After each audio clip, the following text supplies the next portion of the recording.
This is Josh Reeves, and you're listening to the Mile High Church podcast. Thanks for listening. Hey, December 23rd and 24th are our candlelight services. They are inspiring, revelatory, and give you a sense of hope for yourself and humanity. And I don't know about you, but I sure do need it. The 23rd and 24th, 1, 4, and 7. And the 7 p.m.s are streaming online. Hope you can join us. The message today is the gift of life. And I want to begin this morning by sharing some words from our founder, Ernest Holmes, that he wrote in his masterwork, This Thing Called You. The greatest gift life could have made to you is yourself. You are a spontaneous, self-choosing center in life, in the great dream of being, the great joy of becoming, the certainty of eternal expansion. You could not ask for more, and more could not have been given. I share this quote with no superficiality whatsoever, but with the deep, deep wish that you can receive these words. Again, the greatest gift life could have made to you is yourself. You are a spontaneous, self-choosing center in life, in the great dream of being, the great joy of becoming, the certainty of eternal expansion. You could not ask for more, and more could not have been given. If you could believe that just for a moment, it could transform your life forever. In 1946, Frank Capra made a great movie called It's a Wonderful Life, a story built around the question, how would life be different if you never existed? How would life be different if you never existed? And in the film, it becomes kind of like a horror movie at points. The terror of seeing a mother look into her own son's eyes and have no idea of who he is. The terror of seeing the gravestone of a sibling who didn't survive because you weren't there to save them. It's quite dark and yet empowering when we think about not just the difference that we make in other people's lives, but how we help animate their lives. Our most precious relationships don't just influence us, they animate us. They're a part of who we are. I am my father.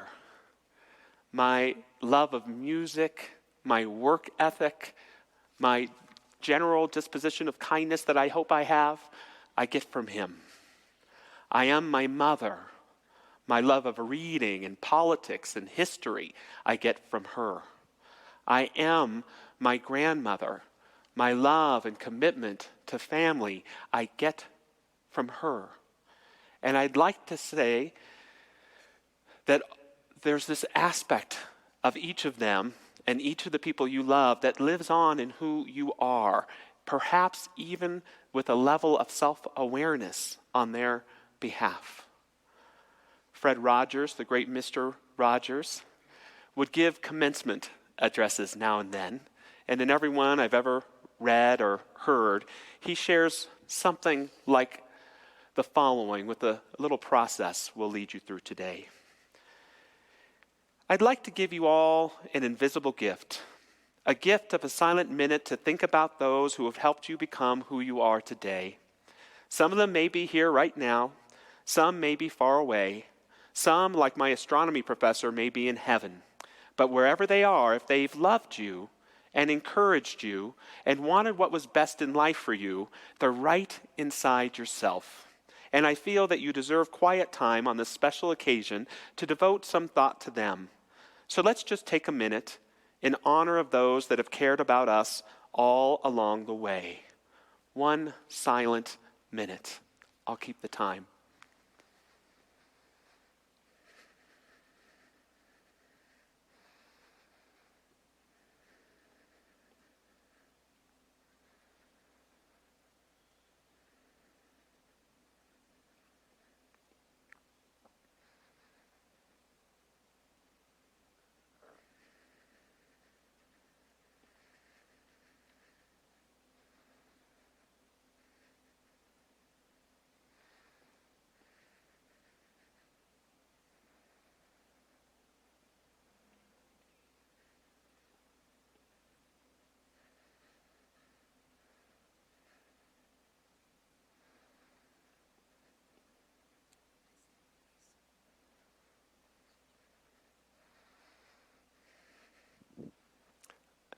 A minute can be a long time. Rogers continues, whomever you've been thinking about, imagine how grateful they must be that during your silent times you remember how important they are to you. It's not the honors and the prizes and the fancy outsides of life which ultimately nourish our souls. It's the knowing that we can be trusted, that we never have to fear the truth, that the bedrock of our lives from which we make our choices is very good stuff. For Christmas this year, I challenge you to not just give gifts, but to articulate to the people that you love the gift they are to you. Articulate to the people you love the gift they are to you. It doesn't have to be weird. It doesn't have to feel overly uncomfortable. It doesn't have to be overly even emotional. But how dare we let another day slip by without letting the people we love and care about know the gift they are to us in our lives. I have this prepared for my immediate family. Nancy June, the gift you are to me is pure joy. From the moment you were born, I felt that just every time I see you is just the happiest moment of my life. Thank you for the gift you are to me. Gavin, the gift you are to me is family. To have the gift to be a part of supporting you on your life journey was truly a gift to me. I am regularly gifted by your kindness, excited by your intelligence, and thrilled by your sense of adventure. Thank you for the gift you are to me. April, the gift you are to me is companionship on the journey. So often on my path, you were there, sometimes right next to me, sometimes way over there. It's a gift to be a witness to one another's adventure. And this may get lost in the midst of the PlayStation games and all of those sorts of things, but it will be remembered as the most valuable gift you gave to that loved one, for them to be able to hear from you the gift that they are in your life. And when we're able to articulate the gift others are in our lives, we open our heart to receive the gifts of our lives and any healing that needs to take place in those relationships. In the Gospels, we were told that there will be a child born of a virgin, and his name will be Emmanuel, God with us. The metaphysical meaning of this is that not just that a Christ child was born, but that a new spiritual awareness was born into human consciousness. God with us. What a beautiful description of what the Christ consciousness is. It's our ability to be aware of the gift of life, that there is a divine presence always with us that connects us all the time. And yet, it is up to us to receive the gift. The gift of life is always being given, but it is not always being received. Just me, for myself, I reject the gift multiple times a day. I reject the gift when I isolate myself from my feelings. I reject the gift when I choose resentment over reconciliation. I reject the gift when I judge others instead of take responsibility for my own well-being. This is the story of George Bailey in It's a Wonderful Life. He rejects the gift of life, so much so that he finds himself on a bridge about to throw himself off.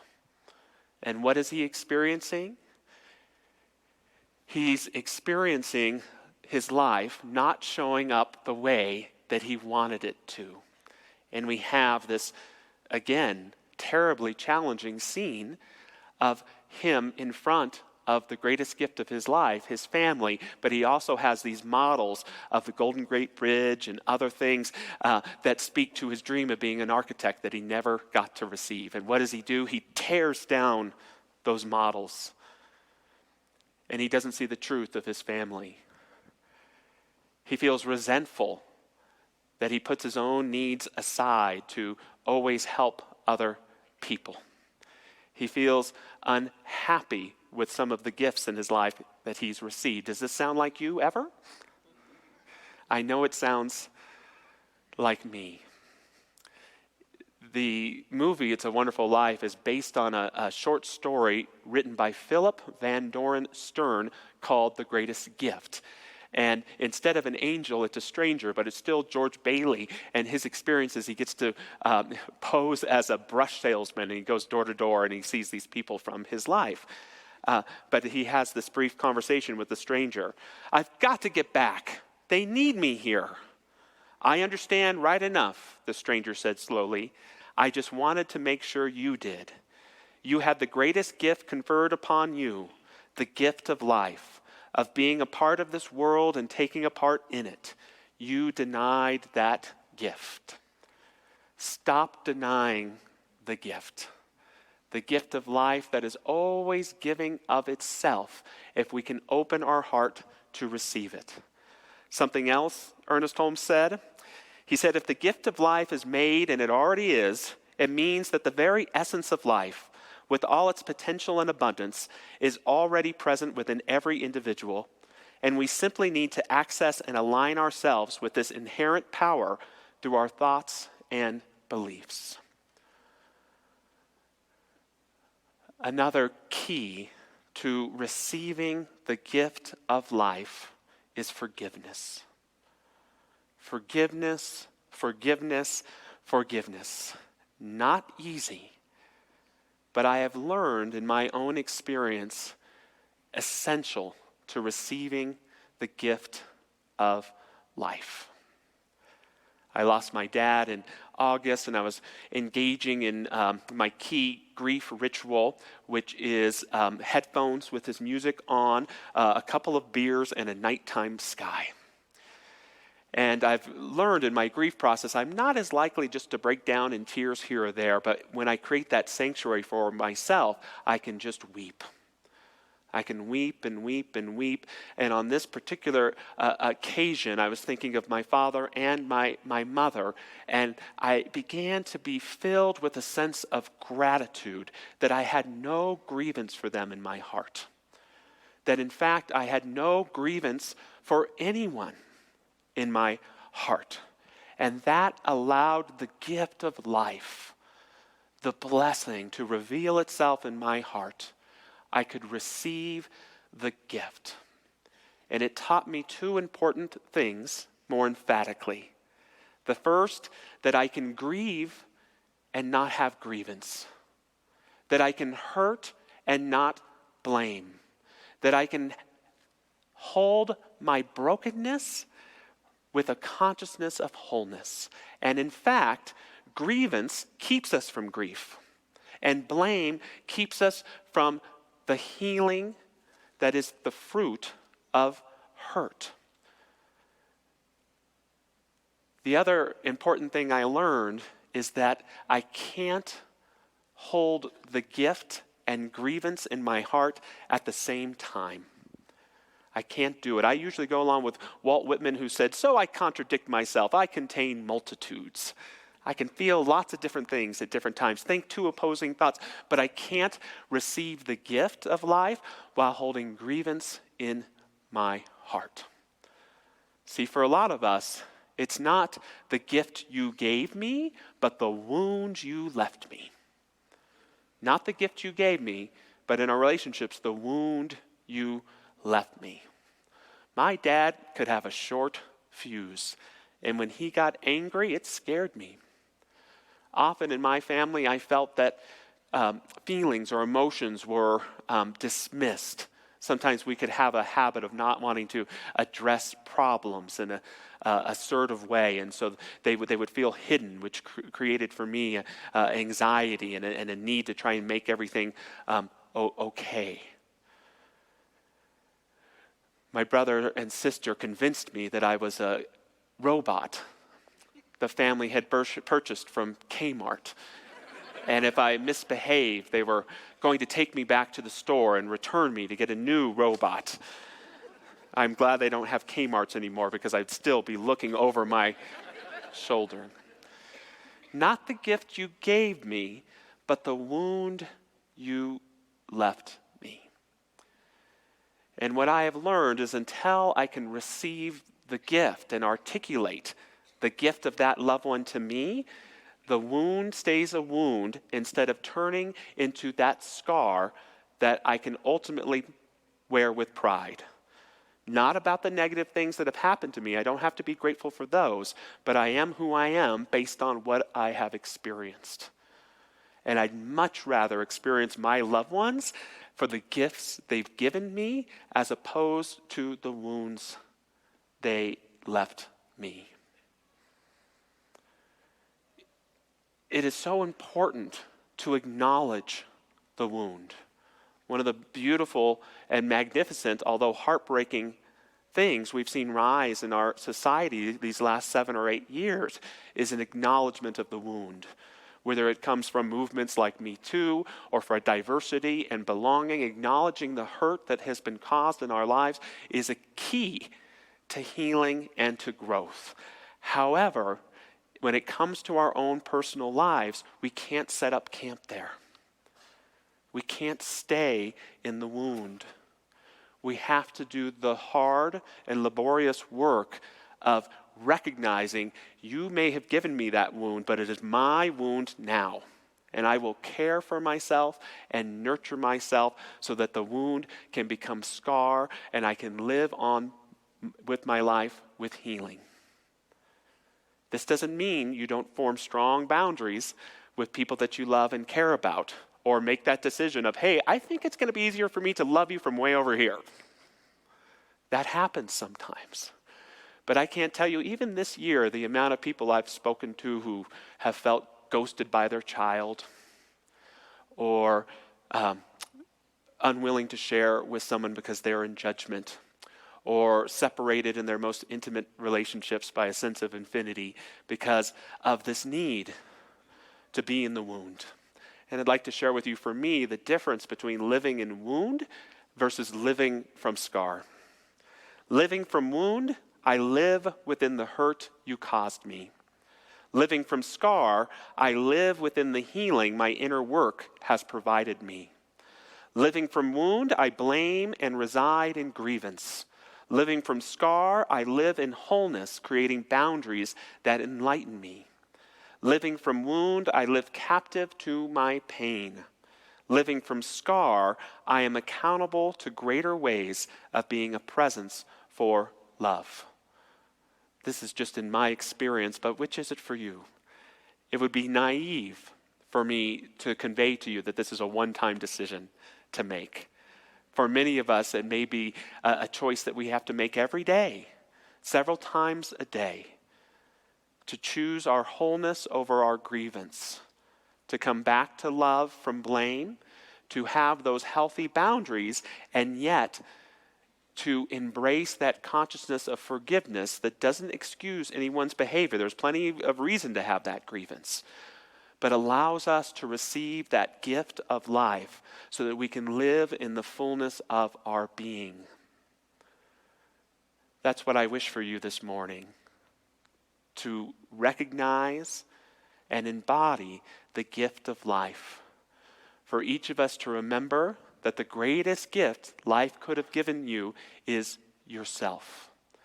And when we truly accept and love who that is, when we take the time to articulate the gifts others have given us that have helped make us who we are, when we do the hard work of allowing those wounds to become scars, we can live in wholeness and even in joy.